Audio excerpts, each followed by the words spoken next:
Hello, hello, and welcome back to the Burnt Pancakes podcast, the podcast where I remind moms that everyone burns their first pancake. Now, the other night, while my kids were scrolling through Netflix trying to decide what to watch on TV, my husband and I started reminiscing about our youth and how we used to go to Blockbuster to pick out a Friday night movie.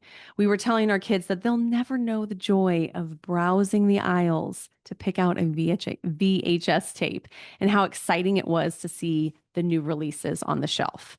They'll never understand the phrase, be kind and rewind. I actually think my husband Jake worked at Blockbuster, maybe in high school at some point. Anyways, our walk down memory lane had us thinking about how great it was growing up in the 80s and 90s. We really felt lucky to have the childhood that we did. So today, we're going to go back in time. So grab your scrunchies, your slap bracelets, and your favorite Lisa Frank folder because I am taking you back in time and we're talking about why growing up in the 80s and 90s was absolutely the best. And now, I mean, no offense to the kids today with their iPads and DoorDash and unlimited streaming, but we lived through the golden era of freedom. We had the best toys, questionable fashion choices, and sitcoms that I can still sing along to this day. So let's begin with the best part. We were what they call now free range kids before it became like this trendy parenting thing. Our parents would say, be home when the streetlights came on. And that was the rule. We were gone for hours and hours, riding our bikes, building forts out of questionable materials, and drinking through the garden hose. The best part was no one really had to know where we were. We were either at a friend's house down the street or the other friend's house or somewhere in the neighborhood. There was no find me on my phone. There wasn't even a find my child app or device. You just trusted that if your kids could pedal to the next door neighbor or down the street, they were going to survive. They were fine. We didn't need play dates arranged in advance. We just knocked on someone's door and said, hey, can Katie come play? And if they couldn't, we moved on to the next house. Now, today, I will admit, I am nervous to let my boys play outside by themselves. Honestly, it's just a different time. I worry that if they are outside by themselves, the neighbors will judge me for not supervising them. That is part of the fear I have. I think, oh gosh, they're probably going to say, there's those wild Fensky boys again. Where's their mother? And my boys are a little crazy. I'm worried I'm going to get that knock on the door from the neighbor complaining that my kids were picking their flowers or running on the grass or something. But it's been hard to give them independence. Now that we all, as parents, have phones, we really don't know how to survive without immediately being able to contact people. So the thought of letting our kids go out of sight and not being able to get a hold of them, that kind of gives me a little anxiety also.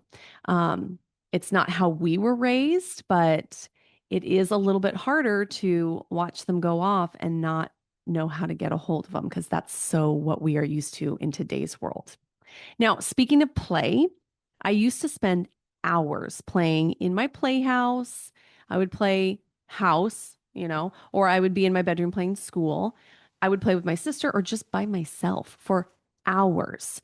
Now, I remember sitting in the backyard making tacos out of mud and the leaves that had fallen on the ground. I could 100% entertain myself. My kids, it's like they can't do anything that involves imagination. Maverick always wants to play school lately, which I think is so cute, until I have to be the student all the time.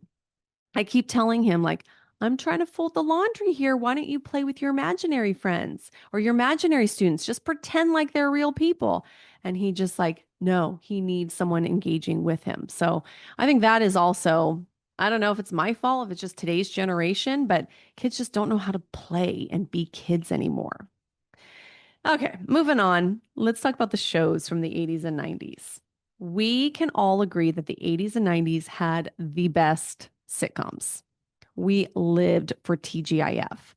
I would literally count down to Friday nights, not for footballs and party, but because of the TV lineup. We had Family Matters, Full House, Step by Step, Boy Meets World. It was like a full on thing. We get in our jammies, we grab our TV trays and sit with our family to watch what was pretty wholesome, funny, cheesy, I would say, shows, but actually had a lesson. Like I would not have any problem my kids watching those shows today. The theme songs, like you can still sing all of those songs today. The minute the first beat hits, it's like, oh, that's Family Matters, or oh, that's Full House. I know exactly what that is. It was part of the joy of Friday night. Now, compare that to what the kids watch today, like unboxing videos, people pretending to eat slime, kids yelling, like, let's go, like every 10 seconds. I am sorry, but Danny Tanner is way better than any YouTube show. Lately, my kids have been obsessed with watching people ride dirt bikes. And you know what they all put on their Christmas list? They all want like motorized dirt bikes. I'm like, can we please watch something else? I mean, I will say that is a little bit better than watching someone else play Minecraft, but I am over the shows the kids watch now. Gosh, and do you remember Saturday morning cartoons? It was so perfect. You wake up early, not because you had to, but because you wanted to catch all the shows. You poured yourself a bowl of cereal, turned your TV on and just popped down and watched Care Bears, DuckTales, The Smurfs, um, Gummy Bears, Ninja Turtles. Gosh, what else was on there? Rainbow Bright. Oh, all those great shows. It was so fun. And it wasn't like you could just skip through. It's like you had to watch the commercials. You had to wait till 9 o'clock till that show came on. There was nothing better than waiting all week for Saturday morning. My boys now just have instant gratification. They can't even watch an entire YouTube video. They flip to the next one within 2 minutes of watching the first one. I'm like, can't you focus long enough to watch an entire video that's only 7 minutes long? They don't know the joy of the cartoons that we had growing up. They were the best. Okay. So, kind of speaking on that line of instant gratification, patience. Our kids have none of that. They don't they don't know how to wait for something to come. We grew up in the generation that had dial-up internet. That screeching sound, that do do do do do. You were just sitting there waiting. You had to be patient. You waited long enough for someone to pick up the phone and then the connection died. We had to wait for everything. Mixtapes took hours to make because you had to record each song off of the radio and just pray that the DJ didn't talk over the intro. If we wanted to hear a particular song on in the car, you either waited until it came on the radio or you would have to fast forward the cassette, hoping that you would get it in the right spot right when the song started. Kids don't know that anymore. They just skip through Spotify like, oh, I'm tired of this song. Next one, moving on. Maybe that's why we get so sick of having to hear a song on repeat over and over because we didn't really get to do that when we were kids. When we wanted to hang out with our friends, we had to actually call their house, like an actual phone attached to the wall. And you had to talk to their parents. It was like the rite of passage in social competence. My kids don't know how to answer the phone. The other day, Ronan's friends FaceTimed him, and he answered by saying, yo, like not even, oh, hey, what's up, so and so? Like, hey. And then when he was going to end the call, he didn't even say, okay, bye, talk to you later, click. He was just like, hang up. And I'm like, you just hung up on him without saying anything. You didn't even say bye. He's like, I had to answer the phone saying, hi, this is the Elliott residence. Who is calling? Or to this day, I still go, hello, when I'm answering my cell phone, even though I know who's calling because there's caller ID. Anyways, kids now, they do not know what it was like back then. Okay, let's talk a little bit about the toys that we had. You know how today's toys are like educational and sensory and STEM based. Yeah, our toys were just kind of borderline dangerous. I don't know. We loved them. We had the Skip It that left a permanent bruise on our ankles. We had easy bake ovens that were powered by a literal light bulb, but could burn your fingers off. We had slap bracelets that got banned at school because they were actually made out of metal. Oh, and Tamagotchis. Do you remember those? The original anxiety toy. We were 9 years old, losing sleep because our pixelated pet died while we were at school. It just seems like toys today, too, don't last. My boys will break a new toy within a week or two and think that they're just getting a new one. My mother-in-law had saved a bunch of toys that my husband had growing up, and there was this like cool airplane, like a metal fighter jet airplane, perfect condition. And my husband's like, "Oh yeah, I played with that all the time. I loved that toy." It was probably 2 or 3 weeks after my own kids had it that the glass part of the cockpit broke. One of the wheels fell off and it like got dented. So a metal plane was dented. And I'm like, how did my boys break the toys so easily that my husband had for 30 plus years? I don't know. Okay, moving on to clothing and style. If you grew up in the 80s and 90s, chances are your pictures look like a combination of Saved by the Bell and a Lisa Frank sticker book. We had side ponies that were higher than gravity could even define.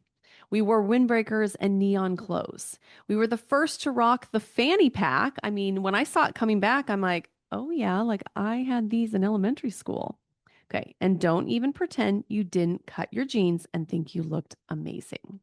Scrunchies, jelly shoes, overalls with one strap down, choker necklaces, butterfly clips. We were a walking art project.